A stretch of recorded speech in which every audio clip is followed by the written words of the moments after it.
මාළු oven එකේ දාලා බේක් කරගන්න රෙසිපි එකක්. එන්න බලමු කොහොමද මේ මාළු එක බේක් කරගන්නේ කියලා. මුලින්ම අපි අවශ්‍ය දේවල් බලමු. මම මේ පරව් මාළු අරන් තියෙනවා කූරි දෙන්නෙක්. තක්කාලි ගෙඩියක්, ලුණු ගෙඩි දෙකක් රවුමට කපා ගන්න, කැප්සිකම්, සුදු ලුණු ගෙඩි පිටින් ගන්න, දෙහි ගෙඩියක්, කහ කුඩු, මිරිස් කුඩු, ගම් මිරිස් කුඩු, ලුණු, ඔලිව් ඔයිල් ටිකක්. අපි මුලින්ම අපේ මේ තුනපා ටික භාජනයකට දාගමු. ඒකටම අපි ඔලිව් ඔයිල් ටිකක් දාගමු.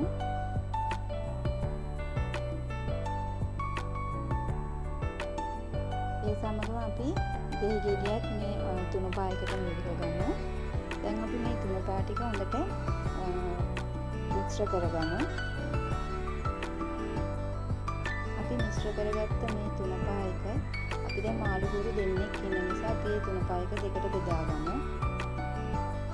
මේ අපි අනාගත තුනපා එක මේ මාළු එකට අපි හොඳට තවරගමු. මම මේ මිශ්‍රණයට ඔලිව් ඔයිල් දැම්මා. අපි මේ මිශ්‍රණයට තෙල් දාලා මාළු එකට මේ තුනපා එක දැම්මම ඒ තුනපා ටික මාළු එකෙන් වෙන් වෙන්නේ නැහැ. ඒකයි මම තෙල් දැම්මේ. දැන් අපි මේ විදියට අපේ මාළු එකට තුනපා ටික තවරගමු. තවර ගන්නකොට ඔයාලා හොඳට මේ දෙපැත්ත අරවල තවර ගන්න. දැන් අපි තියෙන සුදු ලුණු ටික මේ මාළු වගේ ඇතුළට දාලා මේ වගේ ඔයාලට පේනවා ඇති මේ වගේ ඇතුළට මේ සුදු ලුණු ටික දාගන්න.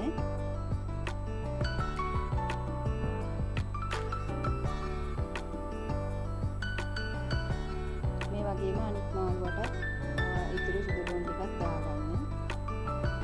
අපි තුනපා ටිකක් ඉතුරු කරලා තියෙනවා. ඒ තුනපා එකට අපි කපලා තියෙන ලුණු, තක්කාලි, කැප්සිකම්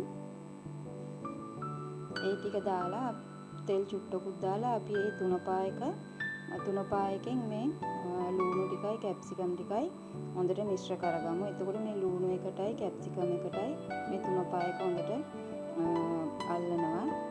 දැන් අපි තක්කාලි ටිකක් දාලා හොඳට මේ තුනපා එක මිශ්‍ර කරගමු. දැන් අපි oven එකට මේ මාළු එක දාන්න කලින් මේ වගේ තැටියකට අපි මාළු එක දාගන්න. අපි මුලින්ම මාළු එක දාගන්න එපා තැටියට. මුලින්ම අපි තක්කාලි සහ කැප්සිකම් දාලා ඒක උඩින් මාළු එක දාගමු. එතකොට මාළු එක බේක් කරනකොට මාළු එක ඒ තැටියට ඇලෙන්නේ නැහැ. ඔයාලට ගන්න පුළුවන් කැඩෙන්නේ නැතුව. ඒ නිසා තමයි මම මුලින්ම ලුණුයි කැප්සිකම් එකයි යටින් දාලා ඊට පස්සේ මාළු එක දැම්මේ. ඔයාලා තැටියට එකපාරට මාළු එක දැම්මොත් ඔයාලා බේක් කරලා ඉවර වෙනකොට තැටියට මේ මාළු එක ඇලෙනවා. ඒකට මාළු එක කැඩෙනවා. ඒ නිසා තමයි මම මුලින්ම ලුණු ටික දැම්මේ. දැන් අපි ඉතුරු කරලා තියෙන ඔලිව් ඔයිල් ටික එකට දාගමු. දැන් අපි මේ මාළු එක සෙන්ටිග්‍රේඩ් තත්ත්වයක 180ට විනාඩි 30ක් බේක් කරගමු. එන්න බලමු දැන් අපි මාළු එක. දැන් අපි මාළු එක රෙඩි. දැන් ඔයාලට පේනවා ඇති මාළු එක දැන් කැඩෙන්නේ නැතුව මම ගත්තේ. ඔයාලා මගේ මේ රෙසිපි එකට කැමති නම් ලයික් කරන්න, ෂෙයා කරන්න, සබ්ස්ක්‍රයිබ් කරන්න. මේ වගේ තවත් රෙසිපි එකකින් ඔබ හමු වෙනතුරු ඔබ සැමට සුබ දවසක්.